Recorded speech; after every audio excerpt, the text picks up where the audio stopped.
This is Kathy Biehl of EmpowermentUnlimited.net with Astro Insight for the 2020 Libra New Moon. The Libra New Moon takes place on October 16th, 2020 at 12:30 p.m. Pacific Daylight Time, 3:30 p.m. Eastern Daylight Time, 7:30 p.m. Greenwich Mean Time at 23 degrees Libra, 53 minutes. It seems everything in existence is ripe for new ground rules. Next up in the Something's Gotta Give department, relationships, and everything that comes with them. The Libra New Moon is not merely planting seeds and launching a next phase. It is demanding changes and directing that imperative at how we coexist. Normally, Libra is sugar and spice and everything nice. Normally, this Venus-ruled sign prefers grace and beauty and harmony in words and visuals and sounds, and especially in our dealings with each other. Normally, this is the land of greeting cards, colorful, fragrant bouquets, and genteel conversation over delicious, leisurely meals. Normally. Not this year. No, same old under this Libra New Moon. It's done with playing nice and easy and indirect. It is combative, combustive, and confrontational, and for a change, productively so. It's pitting masculine and feminine forces against each other, and yet not leaving us stuck at impasses. There's arguing and raging, to be sure, yet the conflict is giving us, and the feminine archetype, a megaphone, a backbone of steel, and a measure of effectiveness. And paradoxically, the countervailing forces, masculine and feminine, assertive and receptive, me against you, are going after the same target, the existing order. That order has been undergoing systemic disruption and change all year, with Jupiter, Saturn, and Pluto working over the late degrees of Capricorn. Their process colors this new moon, which locks into them with a square. The action-demanding aspect is exact to Saturn, Lord of rules, accountability, restrictions, obstacles, structure, and karma, not to mention the planet of adulting. The square from the moon is a challenge to act maturely and responsibly in our interactions or face consequences. This new moon also sees us in a little mood to play nice. The moon is opposite Mars, ruler of drive, aggression, and anger, in impulsive, shoot-first Aries. He is inherently inclined to go from zero to World War III in seconds, and he's keeping company that encourages hot-headedness. Eris, goddess of discord, known for stirring trouble and setting off battles that defy resolution. The meeting ground for the two extremes, the new moon in Libra and Mars conjunct Eris in Aries, is the deconstruction of the old ways. The two ends are equally pressuring Saturn and his companions in Capricorn, creating the dynamic tension of a T-square.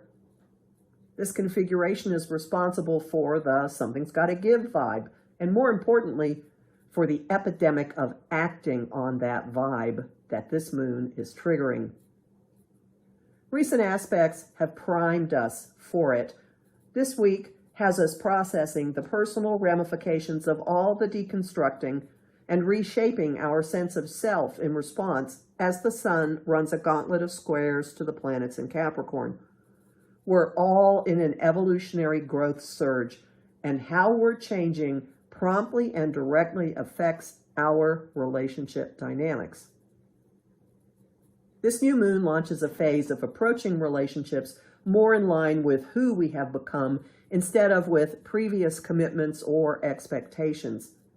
Keep that in mind in setting goals or intentions, or if you have a new moon ritual. Park ugliness and anger at the door, along with that list of behaviors you are no longer tolerating, allowing, excusing, or inviting. Focus instead on what you value, include yourself, and the quality of interactions, collaborations, and connections you want in your life now. Some of the initial steps may be brusque, angry, irritated, or baiting, thanks to Mars and Eris. Sometimes when you've held back too much or too long, reactions have a way of exploding when you finally stand up or speak out. Yet, logic and determination underlie a lot of what we are setting in motion. Libra's ruler, Venus, is enjoying an effortless link to Jupiter, which has multiple important ramifications. The link ramps up inclinations to indulge, which lean toward analyzing, critiquing, and improving, with Venus being in the combination Earth Mother fuss budget mode known as Virgo. Healthy boundaries, or simply the existence of boundaries, and cleaning situations up in a big way also flow from the Venus-Jupiter-Earth trine. All these characteristics are possible for developments growing out of this new moon. This aspect also pulls in the deconstruction energies in an easy, supportive, grounding flow. The trine to Jupiter connects Venus to his traveling companions, Saturn and Pluto. It's easy to zero in on what's most important, streamline our values and desires, and reshape relationship structures and financial dealings to match. This contact has the additional benefit of keeping relationships, finances, and values firmly rooted down here, instead of off in clouds of fantasy or whatever. The opportunity is strong to compare and contrast the two, since Venus is opposing Neptune, her higher counterpart in love and creativity. With the influences weighing in on the earthly end of that experience, we could recognize the blurring or obscuring we've been living under and move it out of our equations. The opposition might show us the disparity between how we've idealized relationships and how they actually are in the flesh. Viewing the disparity could lead to experiencing compassion towards someone or recognizing the need for it. Whatever we choose, however we respond, staying put is not possible. The moon is demanding, pushing for changes in our social structures, personal and collective. Backsliding is not really an option, even with evidence popping up of past arrangements, people, and relationships.